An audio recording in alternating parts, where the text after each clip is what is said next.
Hello friends, ನನ್ನ ಹೆಸರು ಭವಿತ್. ನಾನು ಸೆಕೆಂಡ್ ಸ್ಟ್ಯಾಂಡರ್ಡ್. ಏನಂದರೆ ನಾನೊಂದು ಹೊಸ ಚಾನಲ್ ಓಪನ್ ಮಾಡ್ತಿದ್ದೀನಿ ಯೂಟ್ಯೂಬಲ್ಲಿ. ಅದ್ರ ಹೆಸರು ಏನು ಗೊತ್ತಾ? ಕೋಟ್ಲೆ ಭವಿತ್ ಅಂತ. ನಂದು ತರಲೆ, ತಮಾಷೆ, ಅಳು, ಸಿಟ್ಟು ಎಲ್ಲ ಇರುತ್ತೆ ಇದರಲ್ಲಿ, ಆಯಿತಾ?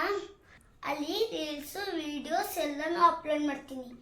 ಡೈಲಿ ವ್ಲಾಗ್ ಒಳ್ಳೆಯದೇ ಅಪ್ಲೋಡ್ ಮಾಡ್ತೀನಿ. ನೀವೆಲ್ಲ ಕೇಳಬೇಡಿ.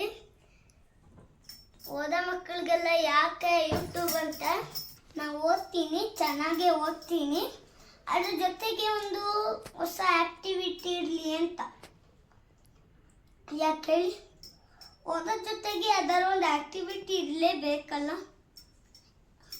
ಒಂದು ಗೇಮ್ಸ್, ಒಂದು ಡ್ಯಾನ್ಸ್, ಅದೆಲ್ಲ ಆ್ಯಕ್ಟಿವಿಟಿ ಉಂಟು. ನಾನು ಡ್ಯಾನ್ಸಲ್ಲೂ ಇದ್ದೀನಿ, ಓದೋದ್ರಲ್ಲೂ ಇದ್ದೀನಿ. ನಾನು ಮುಂದೆ ಫಿಲಮ್ ಆ್ಯಕ್ಟರ್ ಆಗಬೇಕು ಅಂತ ಆಸೆ ಉಂಟು ಫ್ರೆಂಡ್ಸ್. ಅದಕ್ಕೆ ನಾನು ಈಗೆಲ್ಲ ಯೂಟ್ಯೂಬ್ ಚಾನಲ್ ಓಪನ್ ಮಾಡಿರೋದು. ನಮ್ಮ ಊರಲ್ಲಿ ಆ್ಯಕ್ಟಿಂಗ್ ಕ್ಲಾಸು ಇಲ್ಲ, ಡ್ರಾಮಾ ಕ್ಲಾಸು ಇಲ್ಲ. ಅದಕ್ಕೆ ಈಗ ಒಂದು ಆ್ಯಕ್ಟಿವಿಟಿ ಇರಲಿ ಅಂತ ನಾನೊಂದು ಯೂಟ್ಯೂಬ್ ಚಾನಲ್ ಓಪನ್ ಮಾಡಿದ್ದೀನಿ.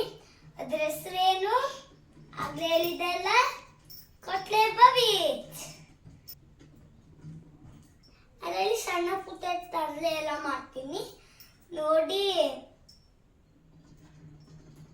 ಚೆನ್ನಾಗಿದೆಯಾ ಇಲ್ವಾ ಅಂತ ಕಳಿಸಿ.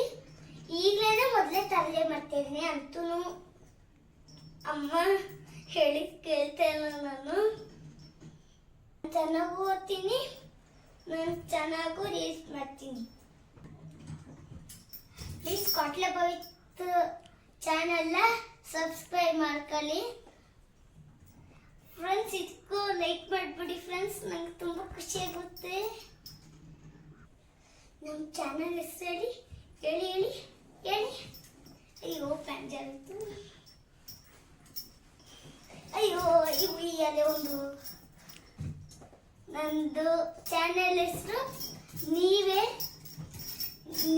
ರಿಪ್ಲೈ ಮಾಡಿ, ಆಯ್ತಾ? ನಾನು ಹೇಳಲ್ಲ ಈ ಸರಿ. ಈಗ ನಾನು ಹೇಳಿಲ್ಲ ಅಂದ್ರೆ ಹೆಂಗೆ ಸಬ್ಸ್ಕ್ರೈಬ್ ಮಾಡ್ತೀರೋ? ನನ್ನ ಚಾನಲ್ ಹೆಸರು ಏನಂದರೆ ಕೋಟ್ಲೆ. ನನ್ನ ಹೆಸರು ಎಂತ? ಭವಿತ್. ಕೋಟ್ಲೆ ಭವಿತ್ ಅಂತ ಯೂಟ್ಯೂಬ್ ಚಾನಲಲ್ಲಿ ಇದೆ. ಹೋಗಿ ಸಬ್ಸ್ಕ್ರೈಬ್ ಮಾಡಿ, ಲೈಕ್ ಮಾಡಿ, ಶೇರ್ ಮಾಡಿ. ನನ್ನಂಥ ಹುಡುಗಂಗೆ ಸಪೋರ್ಟ್ ಮಾಡಲ್ವಾ? ಏನಪ್ಪ ನೀವು? ಈ ಮಾತನ್ನ ಇಲ್ಲೇ ಮುಗಿಸ್ತಾ ಇದ್ದೀನಿ ಫ್ರೆಂಡ್ಸ್. ನೆಕ್ಸ್ಟ್ ನಾನು ತರಲೆ, ತಮಾಷೆ ಎಲ್ಲ ನೋಡಿ ಯೂಟ್ಯೂಬ್ ಚಾನಲಲ್ಲಿ ಸಬ್ಸ್ಕ್ರೈಬ್ ಮಾಡಿ. ಬಾಯ್ ಬಾಯ್ ಫ್ರೆಂಡ್ಸ್.